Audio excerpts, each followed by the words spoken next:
So, Thando, you were one of 71 girls, is that correct? Yes. 71 girls accepted into the inaugural class of Oprah Winfrey's Leadership Academy for Girls. That is true. You got the numbers. You know, there's different numbers online. I They was are. hoping I chose the right one. That's the number. That's the number. That's the number. Yeah. Okay, before we get into that, and of course, so much more of your life journey, I want you to take me back to Johannesburg. Grew up in South Africa. Yes. What was your upbringing like? How much time do we have? We have time. My upbringing was beautifully complex. So Okay. I was raised by my grandmother. I had my mom, dad were high school sweethearts, met at a very young age, and had me at a very young age. And so, as grandmas do, they take you in and they're like, I got this, I got this. So I was raised by her. My grandmother was a maid, what we call a domestic worker in South Africa. What's her name? Julia, yes, the most precious. I love her with all my heart. So she was a maid and a domestic worker in a town called Benoni. If you know where Charlize Theron is from, that's the same little town. Yes. But essentially, we lived in the backyard of her employer's house in a small little room. I mean, probably no bigger than the space right here. Bed over here, little chair over there, tiny little 2-plate stove over here, little toilet over here. Very humble, but it was all I knew, and so it was home for me. And I went to a school called Rhinefield Primary that was in the neighborhood. I was probably one of a handful of black kids at that school. And because it was in a white neighborhood, my grandmother and I just happened to live there because she worked there. And yeah, had great, complex, and humbling experiences. Very, very poor. Very, very poor. And I'm so glad I wasn't hyper aware of that then, because I chugged along with it. My grandmother, she can't read, nor can she write. So between poor with a very unstable sense of educational home, I had to teach myself a lot of things, a lot of my math, English, Afrikaans, which is another language we learned in school, was self-taught. I'm also an only child, so I played a lot by myself, a lot by myself. You probably thought a lot too. I thought so much, probably too much. I mean, I still have the bad habit to this day of being by myself and thinking myself into a little corner. But when you say poor, can you, because I think sometimes poor in America, we think something different than poor in South Africa. Very different. When I say poor, I mean my very first internship when I came to the US, I was, freshman, first internship, that very first summer, I was making more money than my grandmother had ever made. And I was making $300 a month. A month? Yes. So, and that was me bawling. My grandmother has never, not this amount of money in a month. To the point where I started, there'd be nights where we go without food. And I started offering to help clean the swimming pool for the people's house where we lived. So I could earn 20 Rand for every time I cleaned it. 20 Rand is probably about $1, $1.50 maybe. And I would clean the swimming pools because it would mean extra money for, my gran and I to go and get food. Constantly in debt. The school was 400 Rand a month, which is $30, but constantly in debt, couldn't afford to pay even that. So yes, by poor, I mean really, really poor. Really, really poor. Blissfully poor. Was it? Yeah, blissfully, naively poor, because I had no idea exactly how poor I was. I had no idea. I mean, to this day, I share some stories with my friends who aren't South African or didn't have the same life and upbringing that I did. And there are moments where they're like, what, you did that? You lived through that? And I'm like, yeah, and I normalized a lot of my upbringing, a lot of the struggle, and a lot of the living without, because it was all I knew. Right. It was all I knew. And so I remember actually, after I got into the Oprah Winfrey Leadership Academy, Miss Winfrey, who I endearingly call my mom now, she came to visit where my grandmother and I lived in that little room. And I remember being so proud to show her, you gotta come see. This is where I live. Like, come through. Yeah. And the look on her face, she was stunned. Like, You remember it. I remember it vividly because I was thinking to myself, this is welcome to my home. And she was like, this is tiny. This is the size of, this is like a boat. I don't even know. Like, this is tiny. But I had no idea at the time. And it's interesting that you use the word bliss, though. It means there was joy in your house.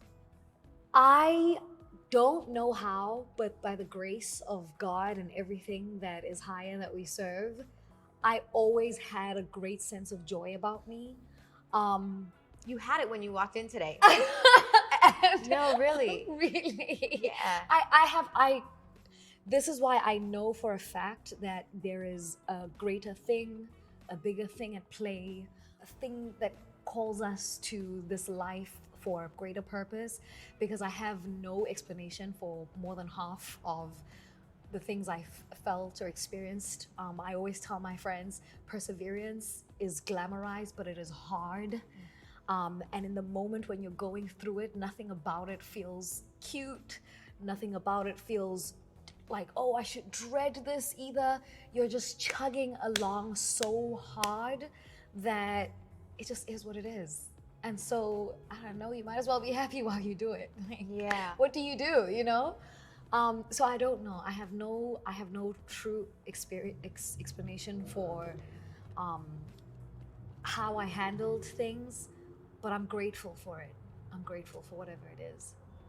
So you applied to the Oprah Winfrey Leadership Academy for Girls. Yes, And you were accepted. I was. I didn't know until I was researching that it was an application process. When I say that year, applications have been sent out to the country at wide, the entire country. This was going to be one heck of an experience, one heck of a thing, nothing done like it before.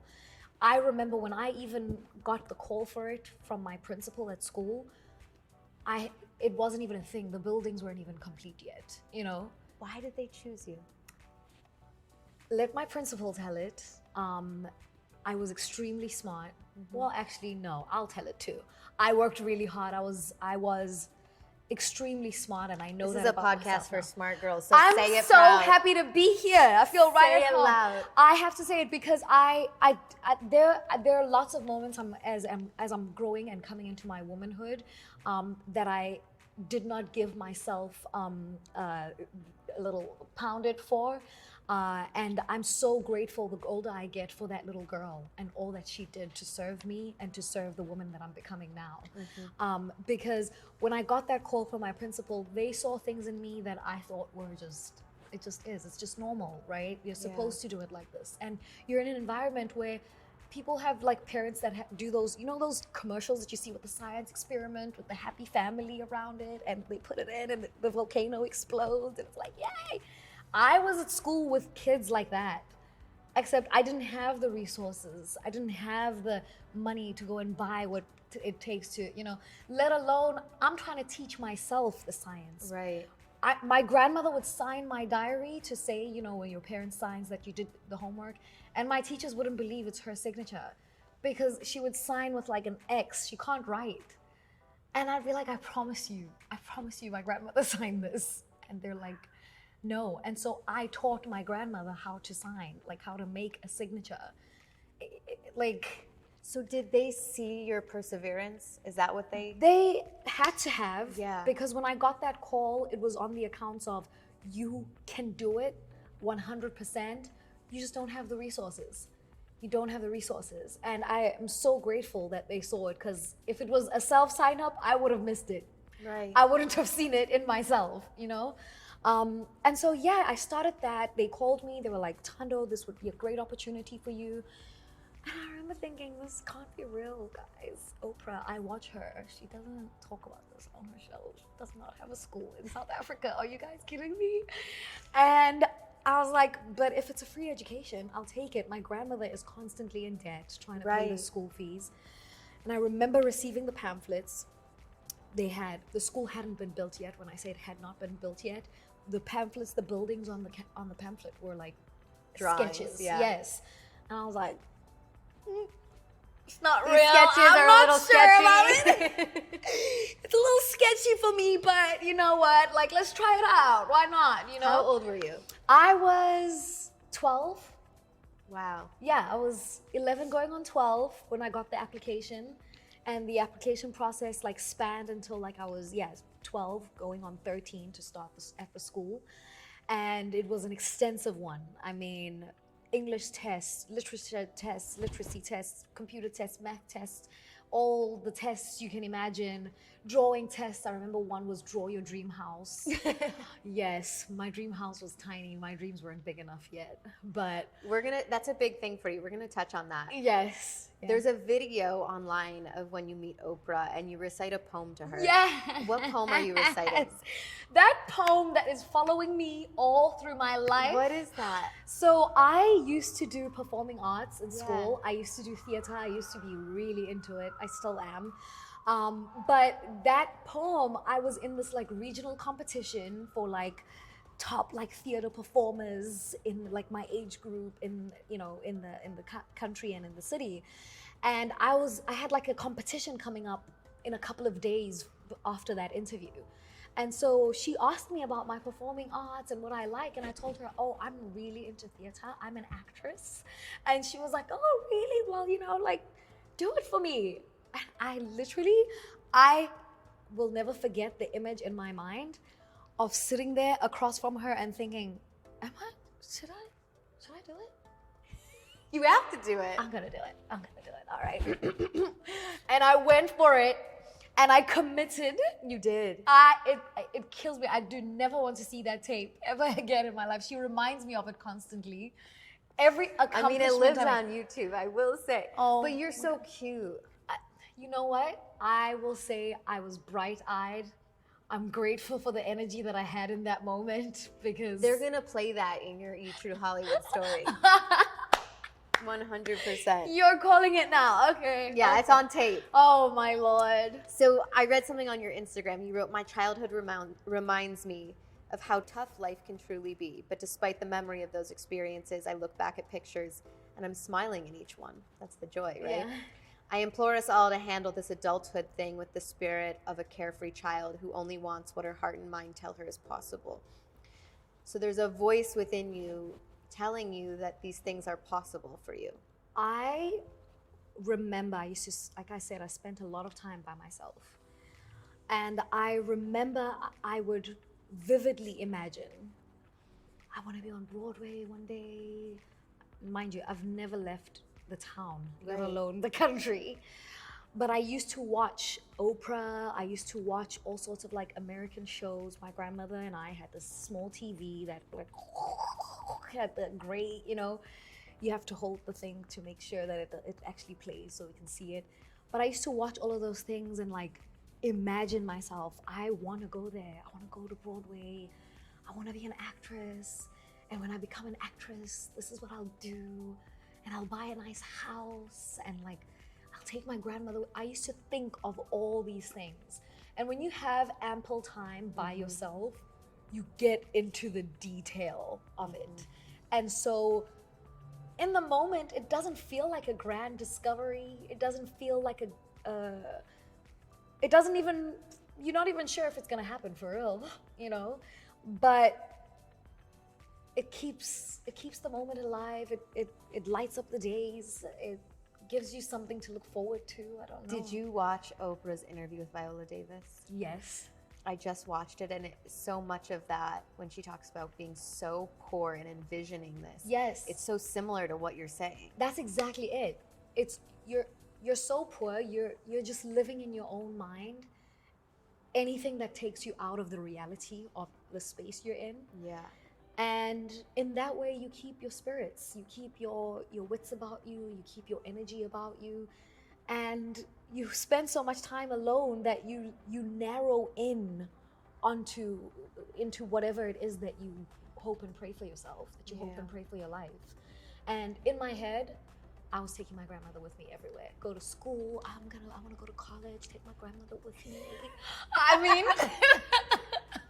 Take grandma, take I was Julia like, to college. me and Julia going to class. Like, we're gonna live in America. Like, in my head, So cute. her and I were gonna tag along everywhere together. And She was your person. my person, my literal person. Her and my mom and I, like, because the age gap was so like small, her and I were like best friends. It was like sisters. We would, I mean, cut up when we were together. And when she would come around to visit, I would tell her, I'm gonna go one day, and I'm gonna leave, and I'm gonna go to Broadway, and I would force her to watch like some of these shows with me, and I'd be like, you see this? They'd be like, they'd repeat like over and over again. You'd watch the same show over and over again because it's not cable TV. It's just like what the government gives you. And I would watch, and I'd be like, watch this part. There, that's where we're gonna go.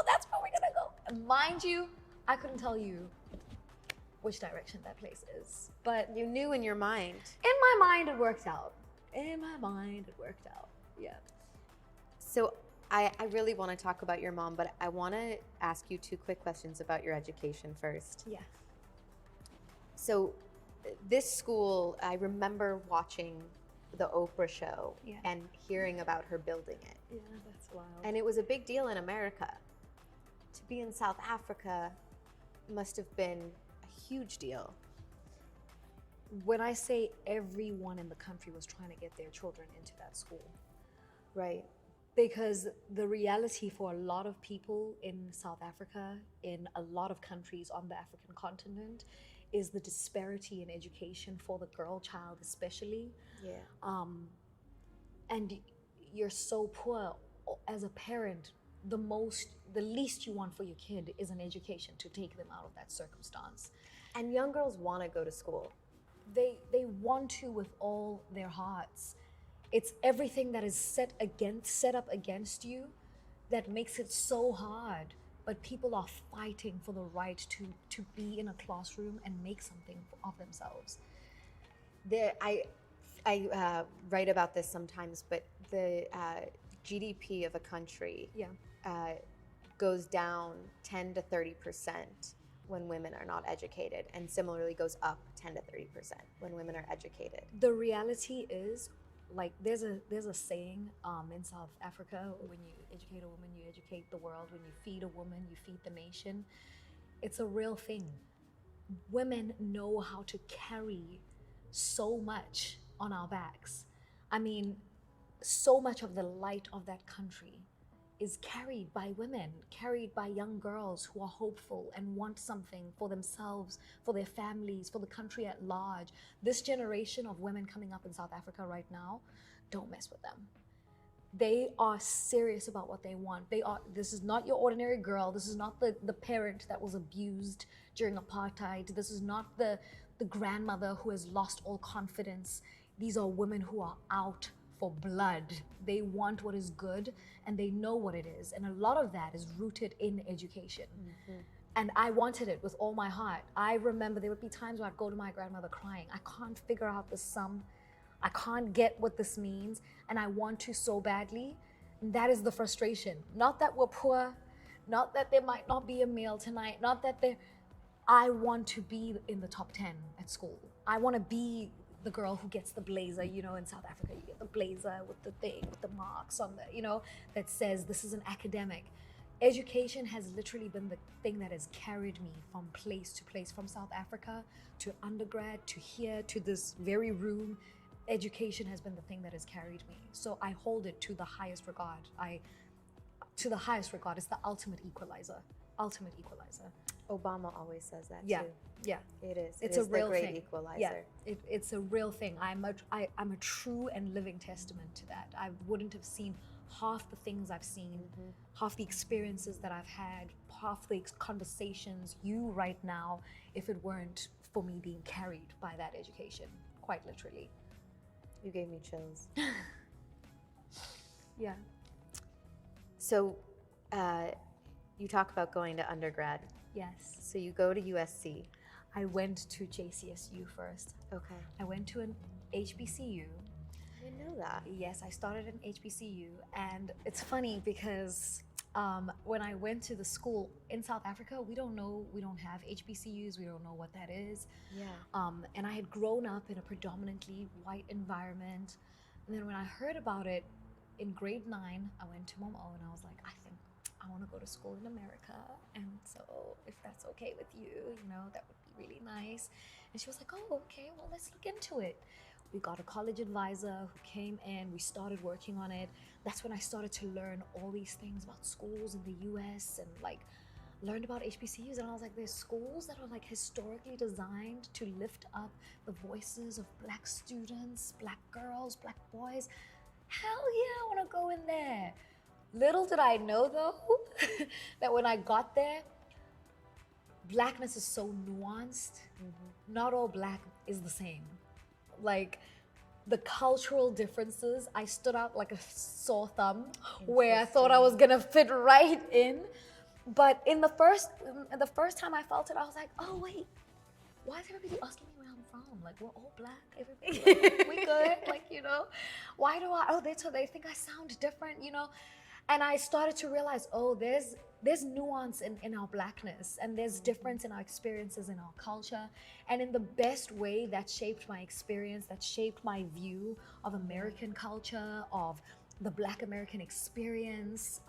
So many things I didn't know, so many things I was ignorant to. And so by my second year, I was like, oh yeah, I'm in here. I want to run for student government. I want to do like all the things. So I was deeply involved. I was like the girl who's friends with every group of people. I'm friends with the football players, with the sorority girls, with the cheerleaders, the track squad. By the time I was done there, I was like, guys, we are a family. Wow. This is lovely. I did the whole thing. I was Miss JCSU. I went on conferences representing the school. I mean, I lived it up in that HBCU experience, full on. And then I got my master's from USC. I didn't know that. Yes. So where were you when you got the call that your mom was sick? I was in South Africa. I was still in high school. My grandmother actually came to school because it was a boarding school, and it was a parent-teacher conference. And I remember my grandmother and my mom were supposed to come and see me. Yeah. And my grandmother kept telling me, no, your mom can't make it today, but I'm on the way. And my mom was just such a jokester, like literally was so similar. And so I thought she was trying to play with me and prank me, like, oh no, haha, I did come. And the whole time I wasn't taking her seriously. Yeah. Like, no, y'all are on the way. I know you are. See you when you get here. And I'm standing by the gate as I see the parents coming in through the gate, and I'm looking for mine, and I see my grandmother, but I don't see my mom behind her. And I'm like, what? Where is she? Is she hiding? Like she's taking us too far. Grandmother comes all the way in, and my mom isn't there. And my grandmother has this somber, stressed down look in her eyes. She's hardly making eye contact with me. And I'm just like, what is going on with her? I was called into the office. She asked to see the school psychologist.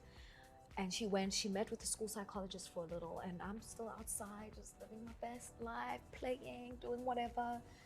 And they call me into the office. And it seems really serious. I'm sitting there. It's my grandmother. It's the head of academy. It's the school psychologist. And I'm like, what is this? Then they start to tell me, oh, mom is sick. She's in hospital. If you want to go see her, we're happy to take you, blah, blah, blah, blah. And I have zero context as to what in the world everybody's even talking. I'm like, my mom? Right. Yes, she's in the hospital. Okay, how did she get in the hospital? Like, what happened? And they're like, she's unwell. When you want to go, let us know. I remember in that moment, I was like, okay, well, I'll let you know. I have track and field. I had volleyball practice the next day after school. I had speech and debate the following day. I was like, I'll go on Tuesday. It was a Sunday when they told me. I was like, I'll go on Tuesday or Wednesday. I can't miss all of my school stuff. Right. That Tuesday, I woke up and no kidding, I had a lump in my throat. I was on the verge of tears and could not find an explanation for what was happening. Later on that day, around 2 o'clock, I get a call to come into the office. I'm like, okay, I guess they're forcing me to go see her now, because I was supposed to go the next day. Yeah. And they call me in to tell me that my mom's passed away. She's gone. Like, silence rang in my ears. Silence rang in my ears. I have never experienced a deeper shock and disbelief than I did in that moment. Yeah. I remember there was a girl who I'd gone to school with. She was one of my closest friends. Her mom had passed away like 2 years prior. And I remember even then seeing it with her mom and thinking, oh my gosh, what a sad thing. If that ever happened to my mom, I said out loud, I would kill myself. There is no way. That's not how it's supposed to be. You're not supposed to. Right. Like I couldn't Moms don't live through die. that. I could never. Yeah. And in that moment, I had to sit there and come to terms with my mom. My mom. I just heard her voice just the other day. How it doesn't make sense. For a year straight following that day, I was in utter and absolute denial. Wow. Utter and absolute denial. It made no sense to me. I remember going to her funeral, writing her obituary, helping my grandmother plan the funeral. I watched it happen. I watched the farewell. I watched everything. And I went back to school and still was like, there's no way it's my mom that's gone. A year straight after, I contacted the school psychologist and I was like, I think I probably need to talk to you,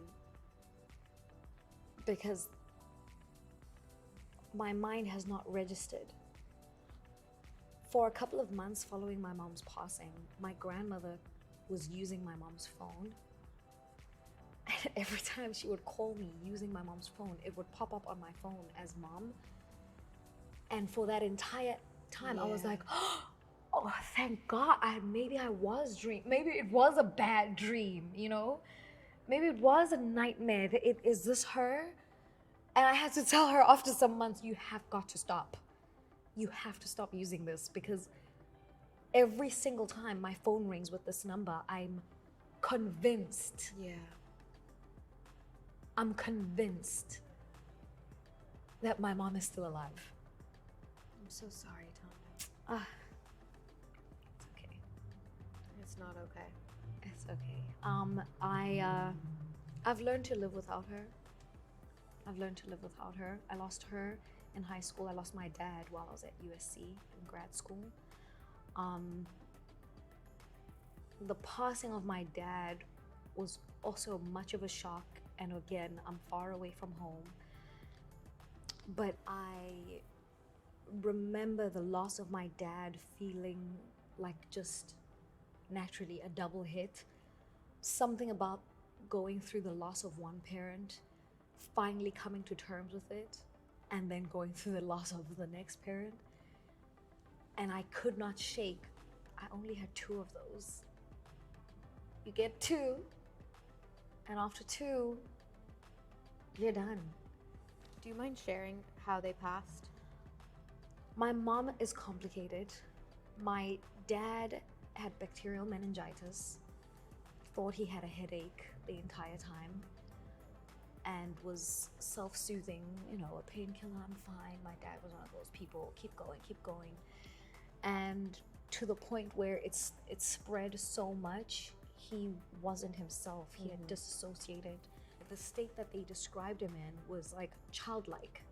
He had lost like so much of his cognizance, because of how much that meningitis had spread in his brain. In fact, when he got to the hospital, the doctor was like, I'm surprised he's even still alive, because they caught it so late. He was in the hospital for about a week, and even still was improving, and had told them, please don't stress Thando out. Like, I'm fine. I'm gonna get out of here. Was making all sorts of plans with my cousins. We're gonna do this. We're gonna do this. The whole nine. So the day I get the call is again at the very last minute. Just such a shock. I was walking on campus. I was a research assistant for the dean's office. I was at work that day working. I'm walking from one building to the next. I get a call from my aunt, and I'm like, oh, hey, remember sunny day, USC, the people are skating by, the whole... And my aunt's like, how soon do you think you could get home? I'm like, home, like South Africa? Like, girl, no. You haven't heard? I've been in America for like the past 7 years. What is happening?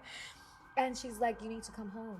So are you able to connect with your peers at this point? Because you have just been through so much more than most people. I recognize that. It's funny, my whole life I've had to compartmentalize my experiences. The same way when I was at the Leadership Academy, and like my life and experiences there were different, right, compared to when I would have to go back home for the school holidays. And so, I don't know, I kind of have learned the art of like adapting. So I know how to connect with everyone on a human level, but I also know that people's experiences have probably been vastly different from mine. What did you see American students taking for granted? Candidly. I think, you know, I used to look at it as American students taking things for granted, but my perspective has shifted to people don't know what they don't know, and I can't criminalize somebody else's experience because it's not worse or better than mine. So I can't necessarily say people take for granted, but students here are lucky to have lived in an environment where they don't have to fight as hard for their lives. Because like I had a friend who came to America and said, when I went to the grocery store and saw all the pet food, I was astonished, because in my country we can't even feed all the people, let alone there's hundreds of choices for pets. Yeah, and this is the thing, that is the reality that people live. Right. But you can't hold it against them because it's their reality, right? Totally. And so I literally had to do the work to shift my mindset, because when I was in undergrad, I had this notion, some of my peers would be upset at me for like being like goody two shoes, or teacher's pet, or you always sitting in the front and like it's a joke, blah, blah, blah, blah. I'm cool. I know I'm cool. I fit in with the cool crowd. But what I'm not gonna do is compromise on my education. I have so much more to lose. And you fought for it. And I fought to be here. So there's so much educating that I had to do on both sides. Like for me, realizing that this is what you know and that's your experience. And if I could have had it that my way, I would have it this way. Because there's nothing cute about suffering. There's nothing glamorous about having to overcome. You know, the story of it in hindsight is always rainbows and butterflies. The process, the lived experience is not fun. Mm-hmm. And if I could have it my way, what the life I want for my own children one day is very similar to what a typical American student would have, where you don't have to worry about your next meal. You don't have to worry about, is your mom gonna be here or not? Do you have a parent? Do you not? You know what I'm saying? So I quite literally had to shift my perspective and say, I accept that my circumstances have been so different that they have caused me to function in a way that is different from others in my environment. And I'm okay with that. Thanks for sharing that with me. Yeah.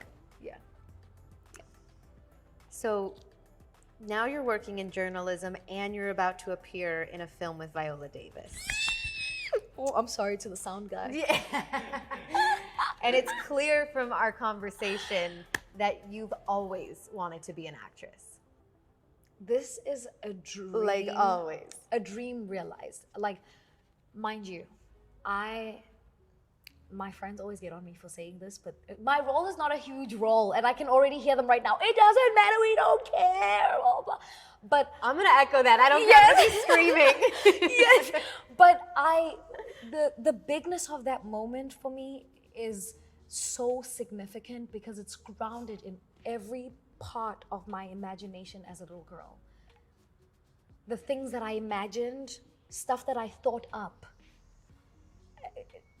Not like, one day I want to be a fireman, knowing you can be a fireman. Like, you think it up, not even thinking it's going to happen, actually. You knew it was gonna happen though. There was a time in my life where I started truly checking into the belief that I'm close to this and this could happen. But I have to tell you, for the bulk of my upbringing, I dreamt of it. I wished and hoped and prayed. But I could not, if you asked me at 12, maybe even 17, I could not for real tell you, yes, 100%. Okay, I'm gonna push back on you. Tell me what you think. And I'm coming from my own experience, so I may be projecting. Yeah. I never knew if the career in journalism that I envisioned would work out. I still don't know. Right. But I feel this calling in my gut, in my heart, Yes. in my mind. Anytime things are difficult, I have been almost broke so many times. Yes. Where any normal person would be like, girl, exit. Yeah. I can't. Yeah. As you're telling me about this, I feel that in you. I know that feeling. I know that feeling. And you know when it says, you know the saying about answering the call? Yes. There's It keeps calling. It keeps calling. And there's a time where you actually answer the call, that you check in. And all of a sudden, you're striving. It might feel far-fetched. It might feel like it's a hard and tough road, but you know it's possible, right? But there's a part before you even answer the call where you're just naively living with the calling. But it's in you. It's stirring. in you. It's there, but you're naively living with it without, like, I can tell you the moment where I was like, oh, I know I'm going to be an actress. I know for a fact. There was a play that I did in grade 12. It was part of my finals because I took theater in class, in school as a class. Yeah. And I remember that performance, and I remember coming out of that performance and thinking, I feel something so larger than life about this experience, that there's something there that I need to take real heed to. Mm-hmm. And then I remember that same year we had workshops, arts workshops, and Thando Newton had come to the school, and she was a workshop instructor for the acting theater part. And I remember going to that workshop and seeing everybody around me and thinking, oh, everybody's having a great time, but this is serious for me. Like, this is not a game for me. Like, this is not like, oh, so great, Thando Newton is here. It's that, but it also means so much more to me than I'm realizing it does to the people around me. Mm-hmm. And I remember I did a performance during that arts workshop as well, where I felt like I was outside of my body. Outside of my body. It was a spiritual experience, like where you're like, that wasn't me. I was a vessel for something right now that was not me. And I knew the affirmation that I had done it and what I was feeling was real. Thando Newton wrote me a letter before she left, and she was like, you need to keep going. These are the movies you should watch. And I remember she had sectioned it out. Watch these when you're 18 or over. These are the ones you can watch now. You have a true gift, blah, blah, blah. And I remember reading that and thinking, okay, I knew I felt something. That was the moment where I truly checked in. like, oh, hold on, it's game 7. She like, felt what you felt. yes, yeah, like she felt what I felt. Have you spoken to her since? Yes, I have, and I've reminded her. 'Cause that's special. I still have the letter. She hand wrote it. So you did an interview with Entertainment Tonight about before you came to the US. Yes. You said, I dreamt a lot of things. I couldn't imagine what they looked like, but in my dreams, I have seen this room before. Why does that make me emotional? What room? Again, it's all the things as a little girl. I would sit there playing by myself, imagining all sorts of things, like cameras, spaces like this, like being interviewed, or like I've dreamt of those moments. And I get emotional about it because truly in those moments, you don't think it's a real thing. It's a pastime. It's the thing that gets you by. It's the thing that carries you from one moment to another moment to another moment, that like keeps your sanity, that like my mom is gonna get on me for saying like so many times during this interview. But I cannot describe in words what it feels like to have things realized like this. It's surreal for me. Yeah, it's surreal. And to know and now trust and believe that there is more, and that there's a whole world out there that awaits, that it's barely even the beginning. I mean, overwhelming. And you trust in that? I trust in that 100% at this point. If I've never trusted in it before, my whole heart is in it. My entire heart is in it. You're in the room. I'm in the room. Mama, I made it. Like I'm here. I'm here, and there's no greater feeling. There's no greater feeling, no greater honor, truly. Yeah. Oprah was interviewed about you and about the school. Yeah. And she said the greatest reward anybody can have is giving your presence, your time, your energy, your love to somebody else, and then seeing that help somebody flower into who they were supposed to be. So watching Thando became all that I knew she could be when she first walked into our little meeting room with her uniform on so many years ago. It's been one of my life's great rewards. I don't know why I'm getting emotional. To see that happen and to see her blossom into this incredible woman that she's still becoming.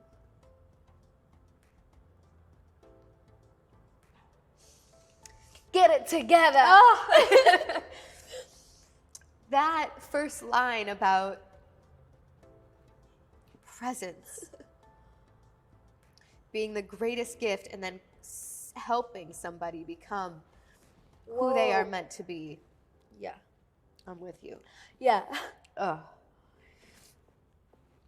If you could describe her presence in your life, Yeah. what words do you use to describe it?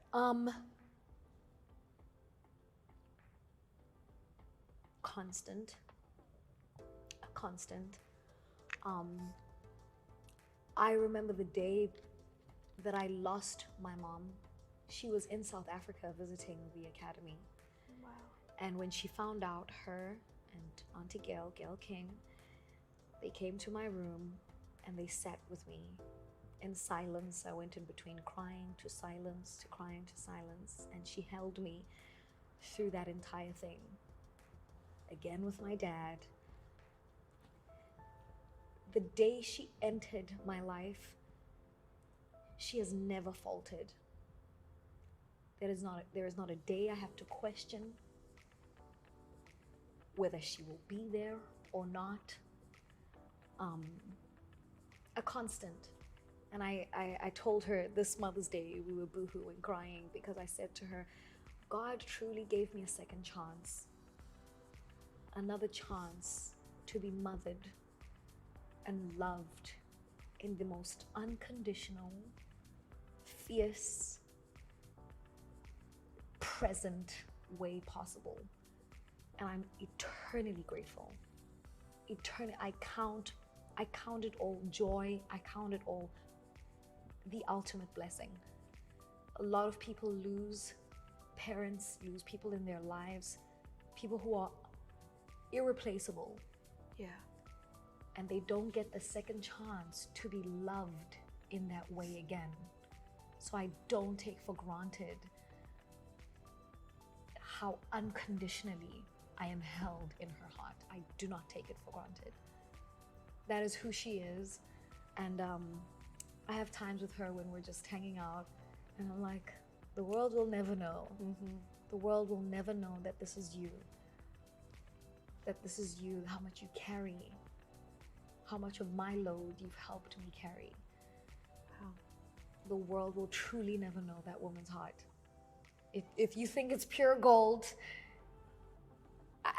imagine it purer. There is none like her. None. It seems that way. None. Yeah. It's interesting you use the word mothering because you have an energy that it's the intrinsic joy that she has. I've watched almost every interview she's ever done. And there's a quote I love: when people have been through the most, they have the most to give. Yeah. And you both carry that, but it's with that joy. So it's like,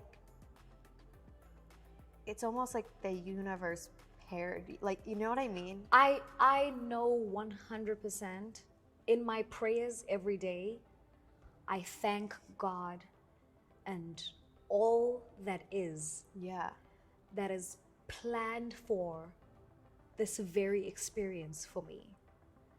I know 100% that this is centuries in the making. Yeah. Centuries in the making. Centuries of my ancestors, her ancestors, the greater it coming together to align like this. There is no other way to explain it. There's a speech from Maya Angelou. Yeah.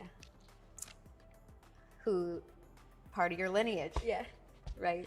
Yeah. So your chosen lineage. Yes. And she talks about, I think she was giving a graduation speech. She talks about bringing everyone in the room with you. Have you seen that one? Yes.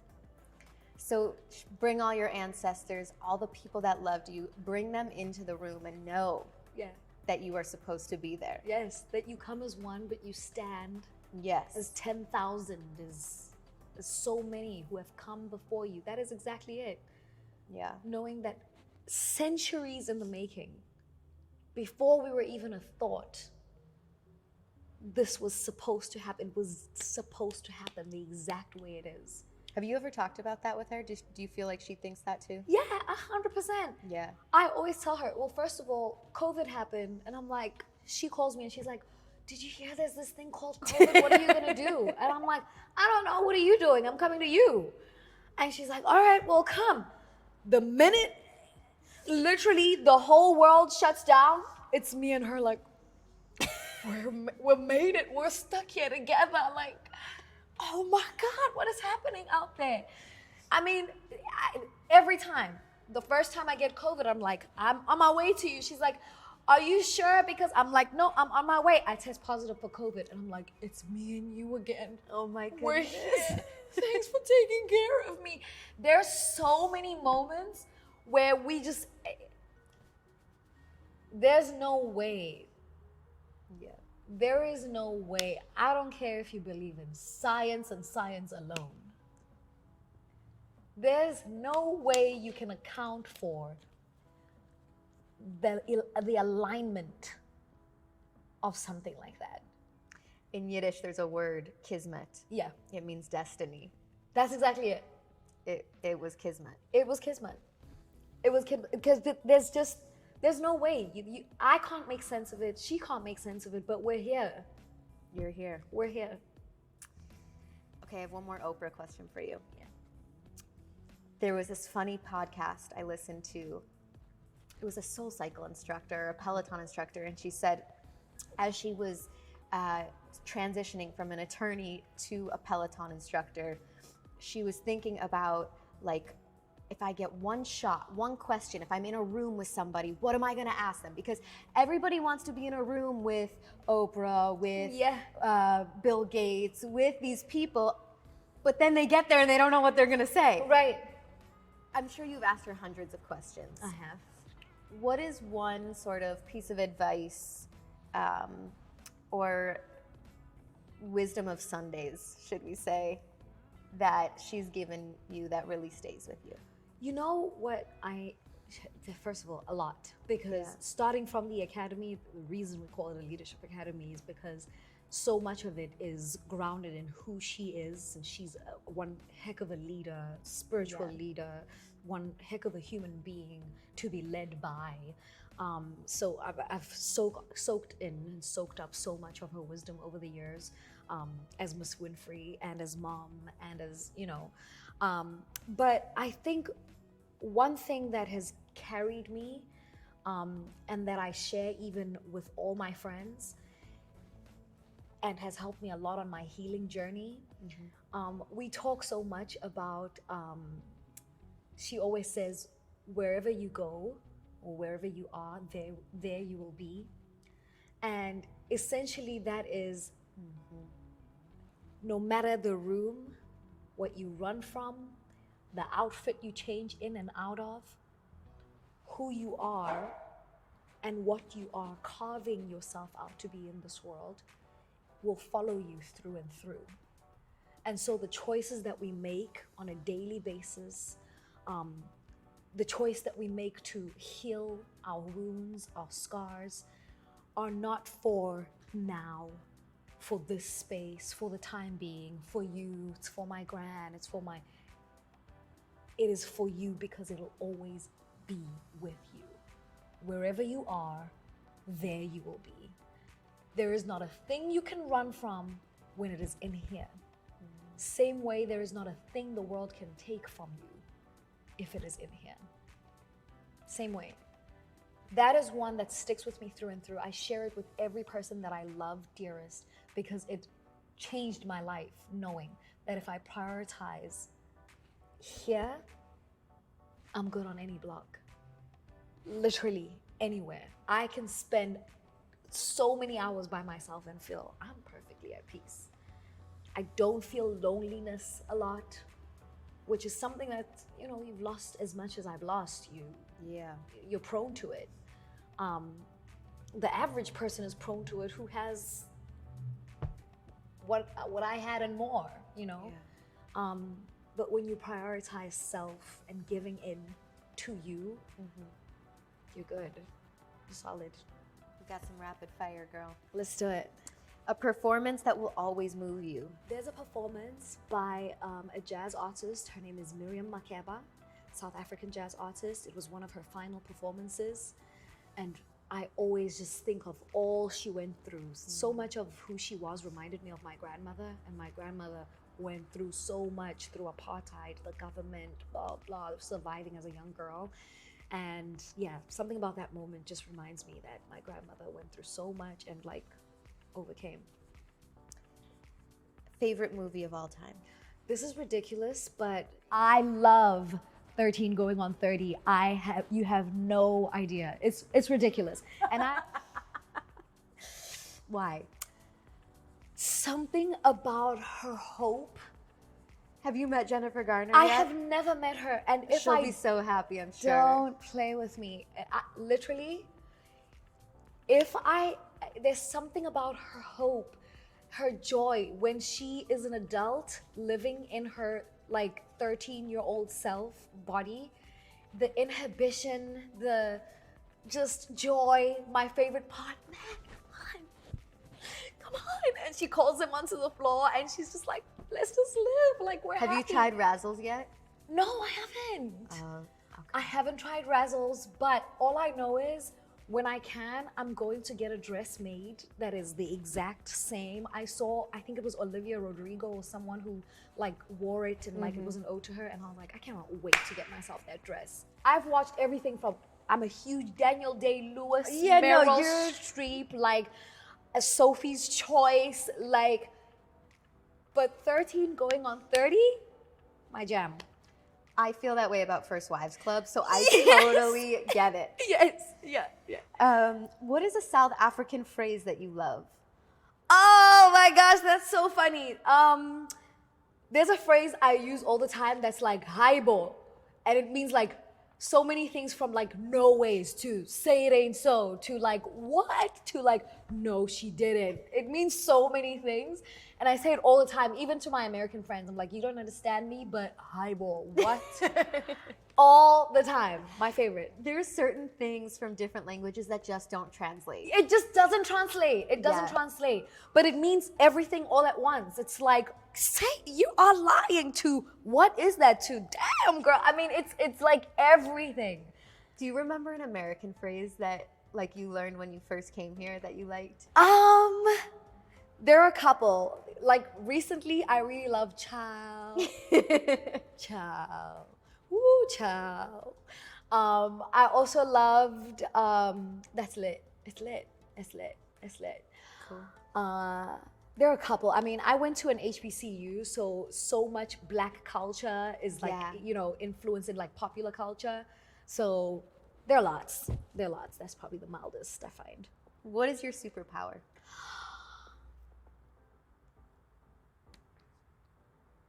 My hope. I was gonna say your joy, Oh, yeah. but it's your hope. And my hope. Yeah. I think I'm a very hopeful person. Yeah, and I think part of that is the joy. But I believe in goodness through and through. I believe in good things. I believe in good people.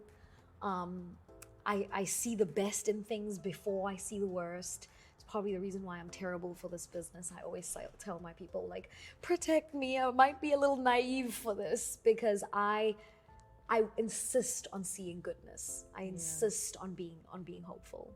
I do too. Yeah. I know you're a reader. I love reading. Is there a book? This is a bookie podcast. Okay. Is there a book that changed your life that you think everybody should read? Number 1, The Untethered Soul, Michael A. Singer. Life-changing. Also, you can read it at so many stages of your life and get so much from it. Number 2, The Gift, Edith Eger. I haven't read that. Really good. She's a Holocaust survivor. She's actually, I think she's like in her 90s. She's still alive. But she talks so beautifully about trauma and grounding yourself in it. And this is somebody who's gone through so much and is able to see the joy and happiness in life. And there are lots of people who go through trauma and they carry it, and it is a mark on their lives, a mark on their happiness, on their ability to dream. Trauma changes people so much, makes people give up on the best of themselves. And something about that book like reminds you to like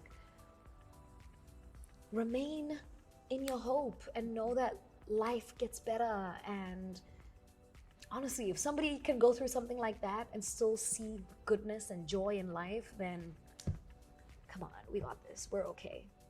Yeah. Okay. Question everything. I love card games. We have the Pretty Smart card deck. Okay. So people always choose the card they're meant to have. So feel free. Oh. When was the last time you felt rejected? Ooh. That's a thorn for me. Really? Yes, because I had such a rocky relationship with my dad growing up, and it took so much work in my adult life to come to terms with him and see him as human, and not a dad that the little girl in me needed and wanted.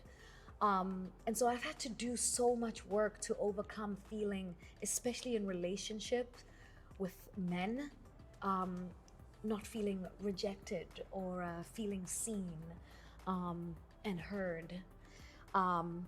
But I'll tell you, the last time I felt rejection was actually kind of recently with somebody who I really enjoyed, and they were going through a grief of sorts. And I know grief, and I know that people deal with grief in different ways. But I had tried to reach out to, I'm here if you want to talk. I wanted to be a vessel in that moment because I'm a professional griever at this point. And his response was essentially, I don't have the energy right now to engage, so I need space. And it's logical and sensible, and I know it just fine, but for whatever reason it felt like,